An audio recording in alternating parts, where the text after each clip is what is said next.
Magandang araw sa lahat ng ating mga kababayang overseas Filipinos worldwide. Muli, ito yung ating segment na Dear Atikha at ako ang inyong segment host, si May Dizon Año Nuevo. Bago natin basahin ang sulat ng ating OFW, ay nais kong batiin si Konsehal Noel Soliman ng Tarlac City at si Jonathan Lintag at Susan Di Mabuyo, mga PESO officers natin yan sa Pampanga. Ito yung liham ng ating OFW from Oman. Dear Atikha, I am presently an OFW in Oman working as an auditor holding a management position. I am a CPA by profession.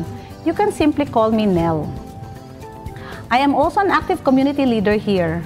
I am presently the Vice Chairman of the Philippine School and previously was the PTA President for 2 consecutive terms.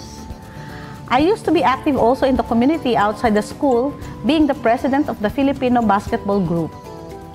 I am very impressed with Atikha, especially its financial literacy program. I think I can be of help to our fellow kababayans here if I will be given a chance to attend the trainer's training. I am looking forward to your positive reply on this email. Cornelio Ducusin. Maraming salamat, Nell, sa sulat mo sa amin. No? Nell, we are glad to receive your letter and we need more people like you who can be our Pinoy-wise financial trainers and counselors sa loob at labas ng Pilipinas. Ano ang kailangan mong gawin para you can be part of our Pinoy-wise financial trainers and counselors? Una, kailangan maka-attend ka ng Financial Literacy Training of Trainers Seminar.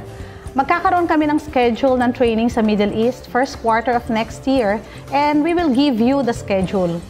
Kung uuwi ka naman sa Pilipinas, ay please inform us so that you can join our scheduled training here in the Philippines. Pangalawa, you can request financial literacy training of trainers in Oman sa OWA, labor attaché ninyo o kaya sa ambassador. Mas mabuti na hindi ka nag-iisa sa Oman. Idea sana ay mga 20 Pinoy-wise counselors kayo per country para may support system ka. Request them to sponsor the training if possible. You can also mobilize your own sponsors. Participants should be combination of people in finance like you na isang CPA o kaya mga people who are involved in counseling like HR or social worker or nurses. Kasi may counseling ang ating financial literacy training hinggil sa family issues. Number 3, mentoring of ECO seminar right after the training. Kailangan makita namin ang pagbibigay ninyo ng seminar para sa critiquing at mentoring. Ang mga nakapasa sa return demonstration ECO seminar can become our Pinoy-wise financial counselors. Pang-apat, as long as you are active, we will continue updating you with various investment and business opportunities in the Philippines. We will link you to our partners in the various provinces so that they can reach to your families left behind.